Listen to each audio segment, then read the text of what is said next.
Thought Life Connection is a 12-step workshop that is applicable to anyone, alcoholic or not. The audio file you are about to listen to will have alcohol and drug references in it, along with the term alcoholism. If you are not an alcoholic, replace those references with the terms violent emotional twists and trauma from your past in order to identify with the principles in application to the similar areas of your life. In other words, alcoholics and drug addicts are up against more severe damage because they have unleashed a fatal disease. But almost everybody has been hurt in some way that has and may still be altering their lives. This kind of mental, spiritual, and emotional damage is relative to each individual. Action created from their fears is relative.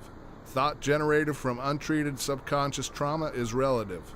Emotional twists created from unhealthy actions both from others and ourselves is relative. So when you hear the terms injured mind, unreasoned distortion of judgment, fault-finding mind, a self-talking negative mind, these are areas that you can relate to with similar kind of thinking, feeling, or action in you that will hear this audio file. Thought Life Connection is trademarked and copyright protected. All rights reserved. For more information, please visit www.thoughtlifeconnection.com. This one's called I Want, I Want. All right, let's see. What did we do last week? Questions and answers, I think, right? We're on step this week. And we are on step 3. Wow, this book has been tattered. Is this somebody's book or something?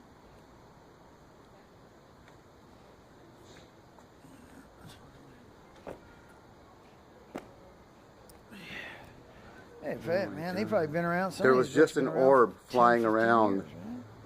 in that trail. You're working them, baby. I don't know what it was. Step 3. I would call it an unidentified flying object. It was flying in the jet, 39. leading the jet, then dropped it behind it, and then dropped in the trail, first paragraph. I think we and then finished dropped out of sight. Actually, that's a great somewhere paragraph. over last there. paragraph.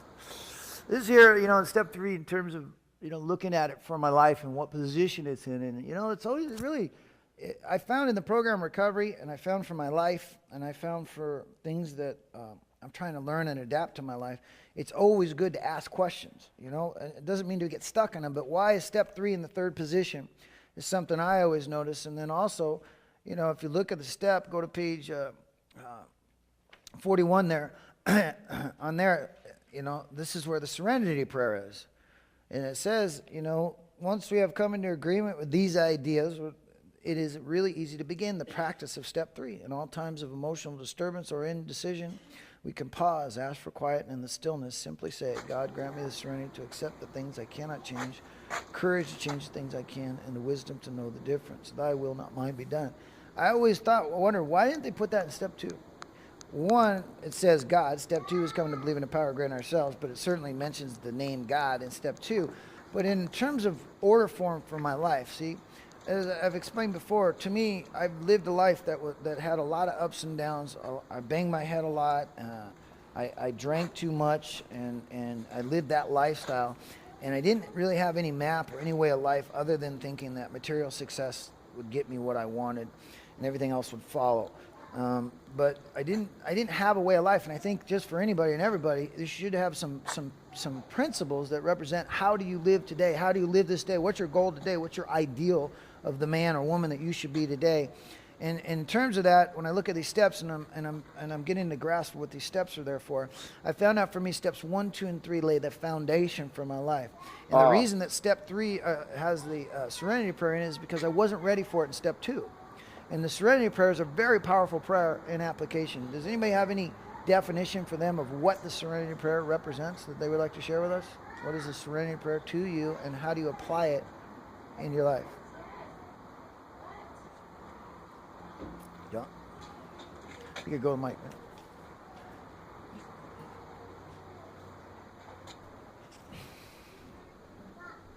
John, alcoholic. Hey, John. When I say the serenity prayer, it helps me to determine and what character I'm in. I built a character before I came to AA, and when I came to AA, I started to build a new character. The serenity prayer says to accept the things I cannot change, the character I built, the courage to be the character that I. What does that mean, the character you built? that means the guy that I was, the old character, the alcoholic, the self-centered character that I was, and the wisdom to know the difference between when I'm in the old character and when I'm in the new, and not to be discouraged when I'm in the old character, because that's part of me. And there's no reason to get discouraged when I have a defective character in motion, because that's part of it, and that's okay. Good. That's a good prayer. Good understanding. It's good. Somebody else? Rick? Yeah, surrender prayer means so much to me. First, it brings me right down to where I'm supposed to be, because why do I have a need a prayer to accept the things I cannot change? Why am I banging my head?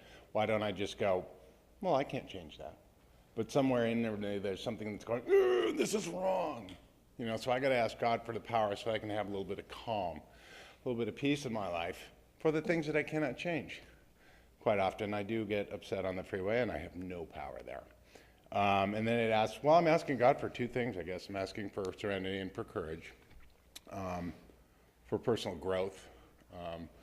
Because, first, I can't grow if I'm angry.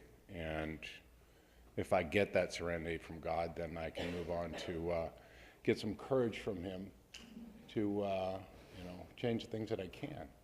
Because there are things that I have been upset about, which I could absolutely not change. People, places, things. And then there are things about myself which I would really like to change, but I lack the power. So I ask God for the help. Thanks. Good. Wow, man, that's good stuff, you guys. Really good. I'm impressed. All right. So let's go to 37, read that last paragraph there. That's, in terms of what you heard about the serenity prayer, you're hearing about how it isn't just something I say, it has to have something that I connect to. This, grant me the serenity to accept the things I cannot change, as John was saying and Rick was saying. There's side of me that's got this part that goes into injury, into trauma, and it wants to escape from pain, and it's thin-skinned, and it's a self-talking mind. It's an aggressive, talking mind and an aggressive speaking mouth, and this character that's broken and injured and that's scared and alone. I got to learn to accept that that's a part of who I am when I go back to me. See, the reference is that when I'm not in the program recovery, I got to be somewhere else, because it's not a gray area. So I'm either in the program recovery or I'm back with me. And that's the serenity I need to understand that may have just happened. The courage to change the things I can is to get back into that life. And as John was saying, which I really liked, not to judge myself harshly if I fall back into the error of my old ways. That's what the serenity prayer is there for, to give me an opportunity to go from the dark to the light right now. The courage to change things I can, again, becomes me, and as Rick was saying, but I lack the power. So the wisdom to know the difference of whether I'm the old character right now in this moment, God, or I'm the new character or the new man you'd have me be. Can I have the clarity? And when I ask for that, ask and you shall receive, always tells me a place to go, a position to go into. So that prayer has a lot of power. The prayer that we say, Our Father, that prayer has a lot of deep meaning to it. If you break it down, Emmett Fox does one of the best jobs I've ever seen at breaking it down. And then, you can take that and kind of adapt your own thing, but it's a great breakdown. If you say the Lord's Prayer and yet you don't know what it means, it's a really good idea to have meaning and something you can connect to, an emotion. Not only mentally do you want to connect to it, but emotionally you want to connect to it. And the same thing with God. I was talking to Jessica about that this week, and she was helping me to understand where she was at in terms of what she thought was missing from her life. And it was the mental part was there with God, but I wasn't connecting to it emotionally. And it's like, bingo, you're absolutely right. It's a duality is the thing that we live in. The emotional connection is my commitment to God. You see, when I'm emotionally connected to God, no longer am I apart, but I'm connected. When you're emotional with somebody do you feel disconnected to them or connected to them when you give them emotion, or vice versa, they give you emotion and you receive that emotion? There's a connection. So if you don't feel quite a connection to your God or to a power greater than yourself, try giving some of your emotional commitment to that power. And that comes in trust in step 3. And in step 2, it's just really about a relationship. I used to ask God to help me how to talk to you. I don't even know how to talk to you, man. What should I say? I mean, is there like some dialogue I'm supposed to have with you? Or can I talk to you just the way I would like to, we'll just roll as we go. And I got the roll as you go thing. So you know what? I figured out there's a lot of conversations that I can have with God that I no longer have to have with me. But why would I do that? See, I don't just do that because of virtue. I do that because I'm in pain if I don't. Because I've learned to pay attention to the thoughts that go through my head, and they hurt me. And one thought gets activated by emotion, and now I'm obsessed with something that I have no will to resist its demands. And it's just a feeling, a thought. Maybe it's what I think you're thinking in your head. Again, I love when I hear people tell me what's going on in somebody else's head about them, and then they respond according to what their mind has told them is going on in your head that they're assuming. And you got to think about what kind of dialogue's got to go on. If I sit here and think about what you're thinking in your head, convert it into what my head says you're thinking, and then respond